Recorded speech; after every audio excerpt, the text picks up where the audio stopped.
आज के विषय में हम पढ़ेंगे जो न्याय के सोर्स होते हैं, सोर्स ऑफ वैलिड नॉलेज, जो 4 सोर्स बताए गए हैं न्याय के द्वारा, उसको आज हम डीप स्टडी करेंगे। उसमें हम और गहराई में जाएंगे कि जो 4 सोर्स जो बताए गए हैं न्याय के, उसमें और कौन सी ऐसी चीज़ें हैं जो हमारे एग्ज़ाम पॉइंट ऑफ व्यू से और हमारे नॉलेज के लिए बहुत ही फ्रूटफुल होंगे। तो आइए देखते हैं, आगे बढ़ते हैं। पहला जो हम लोग ने देखा होगा पिछले वीडियो में, जिन्होंने हमारी पिछली वीडियो देखी है उनको पता होगा कि परसेप्शन जो है वो हमारा पहला सोर्स है वैलिड नॉलेज का। ओके, सो अकॉर्डिंग टू न्यायिक perception is the direct and immediate cognition produced by the interaction between the object and the sense organ.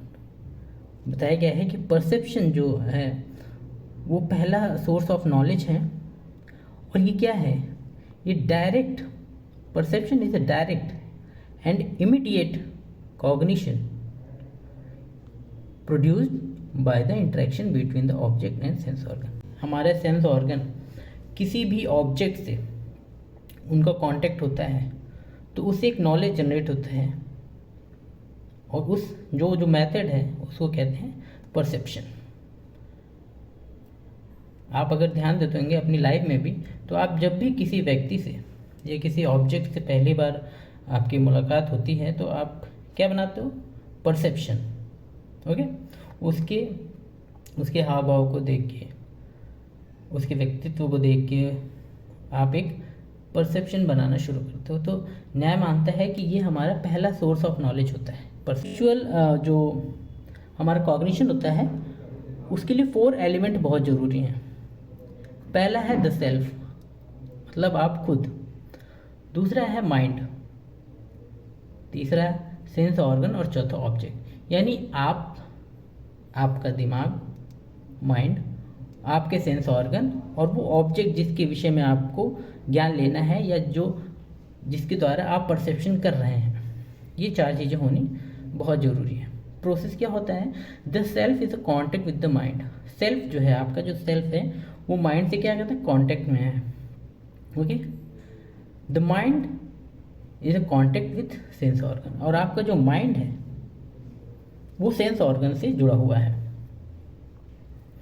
और lastly the sense organ are in a contact with the object. और last में क्या होता है, आपके जो sense organ है वही उस ऑब्जेक्ट से कांटेक्ट करते हैं और एक तरीके का नॉलेज जनरेट होता है।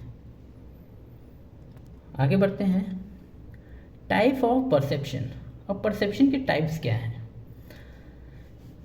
फिलॉसफी एक ऐसा सब्जेक्ट है जिसमें आप 10 या 15 मिनट में उस टॉपिक को पूरा नहीं कर सकते। तो इसके लिए फ़िलॉसफी पढ़ने के लिए बहुत ही धैर्य होने की ज़रूरत है, धैर्यवान होने की ज़रूरत है। आपके अंदर एक धैर्य होना चाहिए एक तरीके का। ओके, तो टाइप ऑफ परसेप्शन, परसेप्शन के टाइप्स क्या होते हैं। There are 2 types of perception. 2 तरीके की परसेप्शन होती है दोस्तों। एक होता है ऑर्डिनरी परसेप्शन, जिसको लौकिक बोलते हैं। एक होता है एक्स्ट्रा ऑर्डिनरी परसेप्शन। 2 तरीके की परसेप्शन हो गई।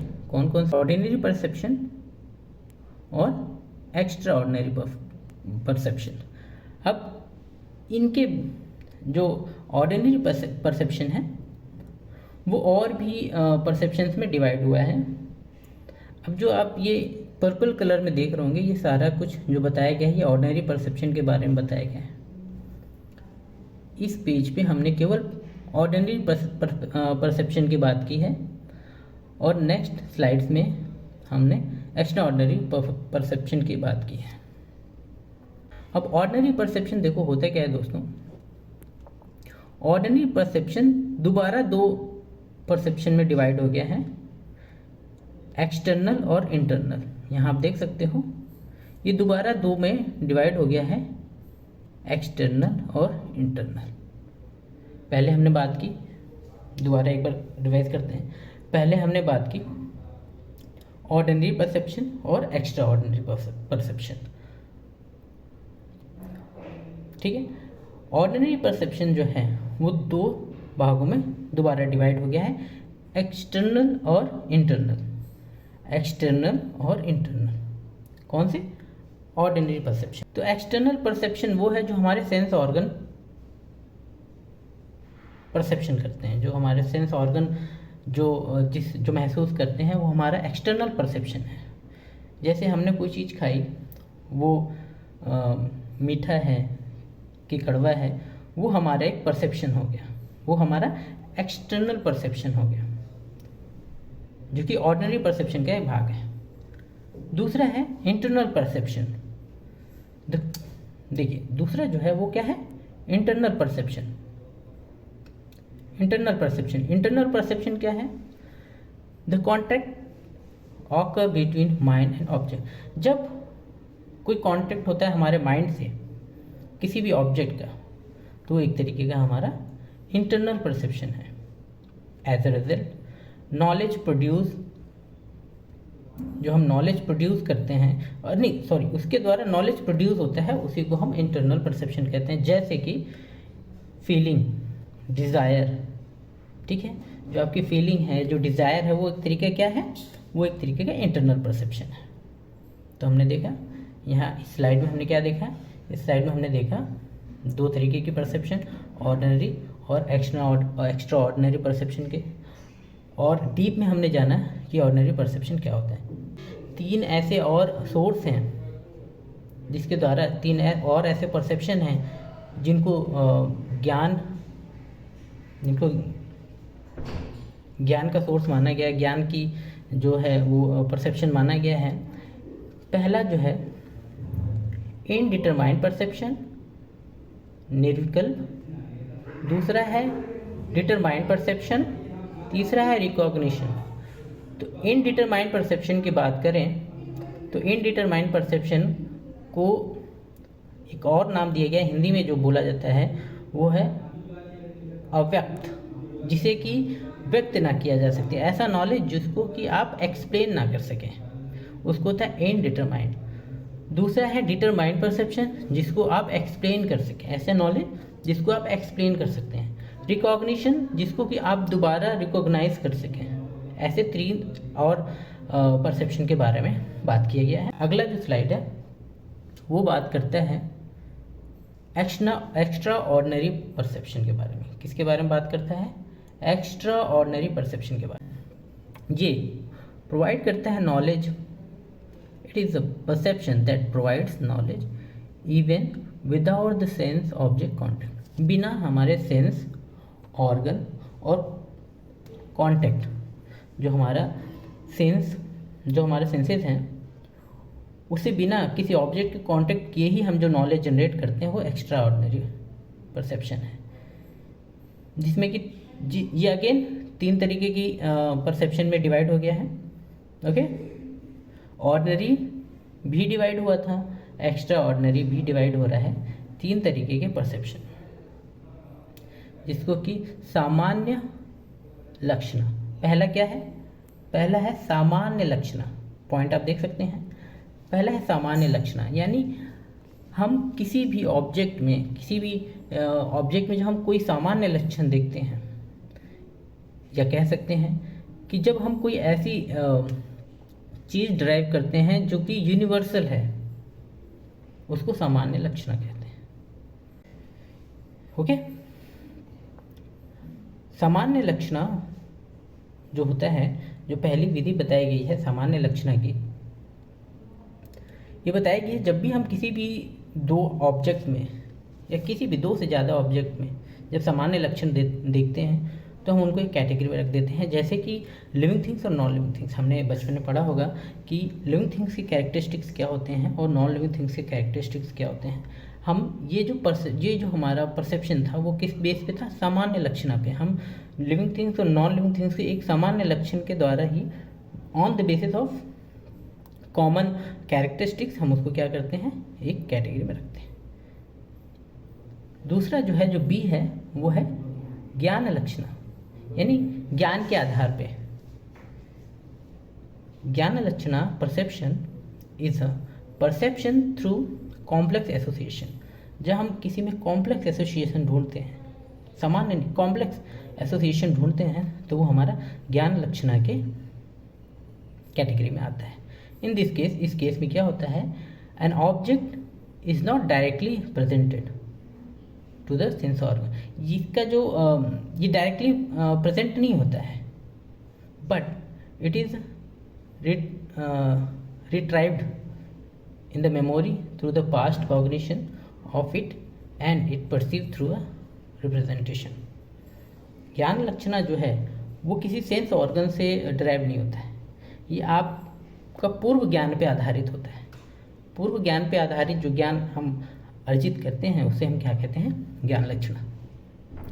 तीसरा जो है योगीजा, यानी योगी, वो पावर्स जो योगीज के पास होती हैं, जैसे कि फ्यूचर को प्रिडिक्ट करना। ऐसे ही सुपर स्पिरिचुअल पावर को हम क्या कहते हैं, इसका एक बहुत अच्छे एग्जांपल आप इस समय आप लोग देख रहे होंगे, एक बहुत कंट्रोवर्सी हो रही है एक सैक पे, साधु पे। वो एक तरीके क्या है, वो बोलते हैं कि ये किसके द्वारा हुआ है, योग और भक्ति के द्वारा हुआ है। तो इसको भी एक तरीके का नॉलेज माना गया है, एक्स्ट्रा ऑर्डिनरी परसेप्शन। ग्राफ होता तो वो आपको अच्छे से समझ में आ जाता है। तो है आपके लिए एक ग्राफ, देखिए, ये देखिए, इससे चीज़ें समझने में आपको इजी हो जाएगी, आसानी हो जाएगी, चीज़ें इजी हो जाएंगी। देखिए, परसेप्शन को दो भागों में बांटा गया, ordinary, extra ordinary. Extra ordinary, जो ऑर्डिनरी है वो एक्सटर्नल और इंटरनल में डिवाइड हो गया। एक्सटर्नल जो कि विजुअल, ऑडिटरी और इन सब चीज़ों पे, यानी सेंस ऑर्गन पे डिपेंड था। इंटरनल जो कि डिटरमाइंड, इनडिटरमाइंड और रिकॉग्निशन, ठीक है, डिटरमाइंड, इनडिटरमाइंड और रिकॉग्निशन, तीन चीज़ों पे इंटरनल नॉलेज जो है वो डिवाइड था। ओके, फिर एक्स्ट्रा ऑर्डिनरी की बात करें तो दोबारा सामान्य लक्षणा, ज्ञान लक्षणा और योगीचना। ओके, आइए इन्फ्रेंस के विषय में जानते हैं। According to Nyaya philosophy the second source of valid knowledge is inference. अगर हम बात करें तो जो सेकेंड सोर्स बताया गया है वैलिड नॉलेज का वो है inference. It is also known as anuman, अनुमान लगाना। The expression, the anuman is दो शब्दों से मिलके बना है। बात करें तो अनु प्लस मान। अनु मतलब, अनु जो होता है वो आफ्टर, मनन मतलब होता है कॉग्निशन। मतलब बहुत ही सोचने के बाद, किसी एक विषय के बहुत ही मनन करने के बाद हम इन्फ्रेंस निकालते हैं। रिसर्च में आप देखेंगे जब आप डेटा कलेक्ट करते हैं और डेटा कलेक्ट के बाद, डेटा कलेक्शन के बाद जो हम इन्फ्रेंस निकालते हैं, जो हम उसका मतलब निकालते हैं, वही जो है न्याय में बताया गया है कि जब किसी चीज़ को कॉग्नाइज करके, कॉग्निशन करके, उसमें दिमाग लगा के, उसको देखने के बाद, स्टडी करने के बाद जो हम इन्फ्रेंसेस निकालते हैं, जो हम अनुमान लगाते हैं, वो क्या है, सेकेंड सोर्स ऑफ नॉलेज है अकॉर्डिंग टू न्याय। एक नॉलेज से दूसरे नॉलेज का जनरेशन ही क्या है, इन्फ्रेंस है। एक नॉलेज से जब दूसरा नॉलेज निकलता है तो क्या होता है, इन्फ्रेंस होता है। आइए आगे चलते हैं, एग्जाम्पल समझते हैं।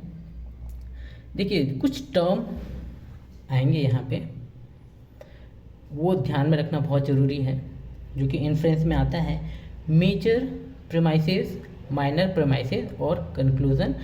और एक और चीज़ होता है, मैं आपको पहले बता दूं, मेजर टर्म, माइनर टर्म और मिडिल टर्म। ओके, इसको हम लोग बाद में समझेंगे। पहले मेजर प्रेमाइसेस को समझते हैं, यानी ऑल मेजर प्रेमाइसेस, जो एक बड़े लेवल पे जाना जाता है। All things which have smoke, okay, have fire. अगर किसी चीज़ में कोई स्मोक है तो मतलब आग है। अब देखा गया कि द हिल्स हैज स्मोक, पहाड़ में देखा गया कि क्या है, वहाँ पे स्मोक है, इसका मतलब वहाँ पे जरूर फायर है। ओके, तो अब देखा जाए तो टर्म में देखा जाए तो इस मेजर प्रीमाइसेस में वर्ड आया फायर। जहाँ धुआं होता है वहाँ आग होती है, तो जो आग है वो क्या है, मेजर टर्म है। और जो स्मोक है वो मिडिल टर्म है। स्मोक क्या है? मिडिल टर्म है। और माइनर टर्म जो है वो हील है, यानी साध्य, पक्ष, हेतु। साध्य क्या है हमारा? फायर। पक्ष क्या है? यानी वो चीज़ कहाँ पे हो रही है, वो है हील। जहाँ पे हो रही है वो हील। किसके द्वारा आग के बारे में गणना की जा रही है? किसके बेसिस पे ये अनुमान लगाया जा रहा है कि वहाँ आग होगा? On the basis of smoke, यानी हेतु। यानी जो बेस होता है, जिसके बेस पे कोई अनुमान लगाया जाए, वो बेस क्या होता है? हेतु।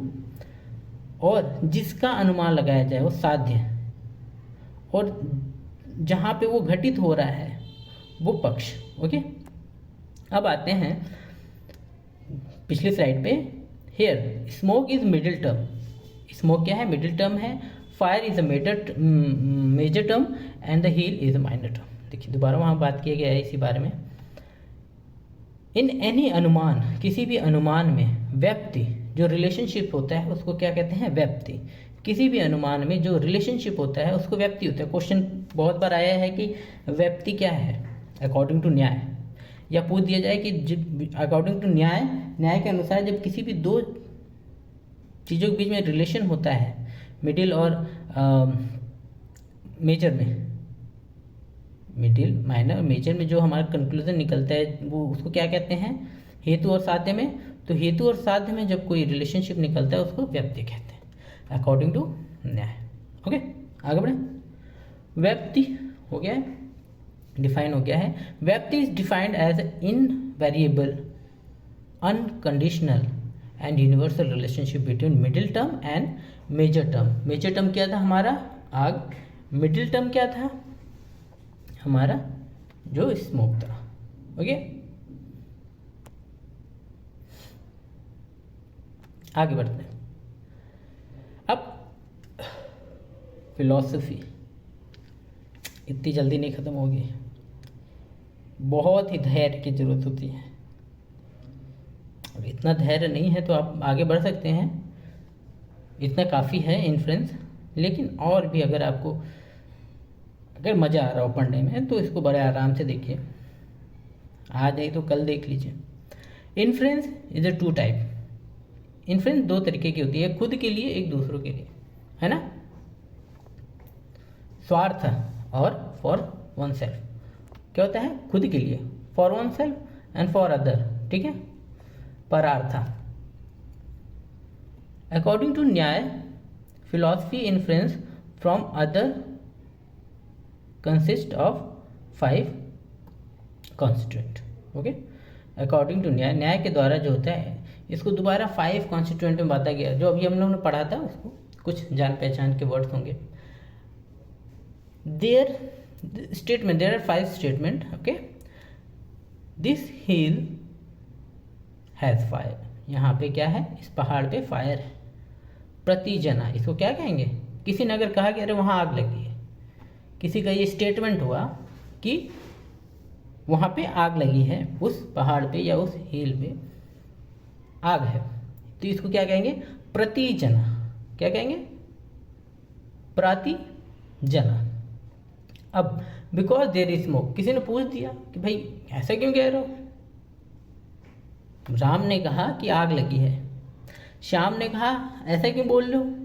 तो जो क्वेश्चन हुआ ऐसा क्यों बोल रहे हो, उसका जो जवाब होगा क्योंकि वहाँ पे धुआं है, बिकॉज देयर स्मोक, ये हेतु हुआ जिसकी वजह से आप कहते हो ना कि वो पर्सन बहुत घमंडी है या वो पर्सन बहुत अच्छा है, बहुत काइंड है।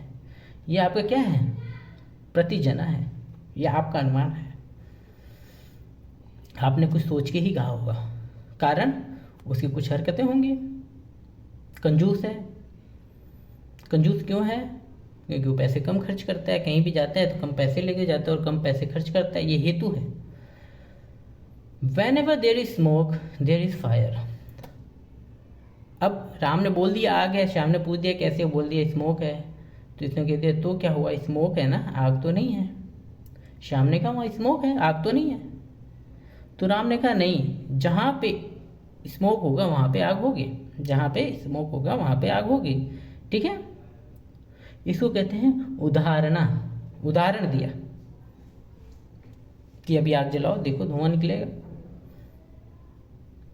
अब आपने कह दिया कि वो पर्सन कंजूस है क्योंकि वो पैसे कम ले जाता है, तो दूसरे ने पूछ दिया ऐसा क्या, तो कहना है ठीक है तुम मेरे साथ चलो चाय पियो, देखो ये नहीं देगा पैसे, ठीक है। ये उदाहरण है, उदाहरण दे दिया। फोर्थ स्टेप है उपमाना। फोर्थ क्या है, उपमाना। दिस हील एज स्मोक, इसीलिए क्या है, this hill as a smoke. और देखो वहाँ पे आग है, देखो वहाँ पे स्मोक है, आप क्या कहोगे, तीसरे में आप उसको उदाहरण दोगे और उसको फिर दिखाओगे, देखो चलो आप मेरे साथ, उस पहाड़ पे क्या है, स्मोक है।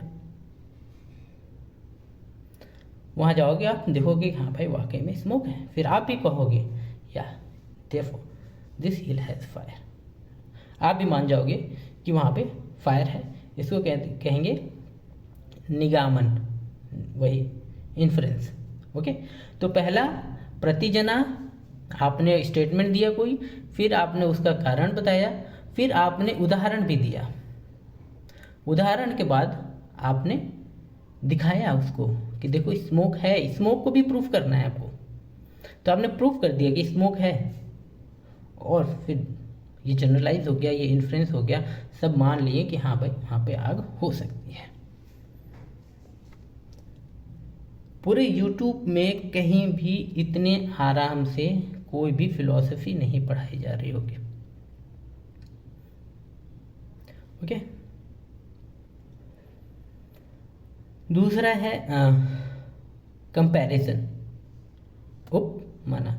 तीसरा जो बताया गया सोर्स ऑफ वैल्यूड नॉलेज के लिए, पहला क्या था बच्चों, दोस्तों पहला क्या था, पहला था परसेप्शन, ठीक है, दूसरा इन्फ्रेंस, तीसरा है कंपैरिजन। कंपैरिजन मतलब किसी भी दो चीज़ों के बीच में कोई सिमिलैरिटी फाइंड आउट की जाए, किसी भी दो चीज़ों के बीच में क्या किया जाए, सिमिलैरिटी फाइंड आउट किया जाए, उसी को क्या कहते हैं, comparison, the source of knowledge. Okay, तो ये भी एक तरीके का न्याय के द्वारा एक तरीके का source of knowledge find out किया गया। ओके, आगे चलते हैं, बस अब ये बहुत बड़े नहीं हैं। 4 स्टेप्स बताए गए हैं, 4 स्टेप्स बताए गए हैं किसी के बीच में भी कंपैरिजन करने के लिए। लास्ट जो आता है वो है शब्द, verbal testimony. Okay, verbal testimony के बारे में बहुत बताने वाली कोई बात नहीं है। वर्बल टेस्टिमनी वो जो कि वर्बली कहा जाए, जो कि वर्बली समझाया जाए, जो कहीं कि आप वर्बल देखे हों, पढ़े हों। अकॉर्डिंग टू न्याय शब्द यानी verbal testimony is the fourth and the last valid source of knowledge. शब्द यानी वर्बल टेस्टिमनी एक तरीके का क्या है, चौथा सोर्स ऑफ नॉलेज है।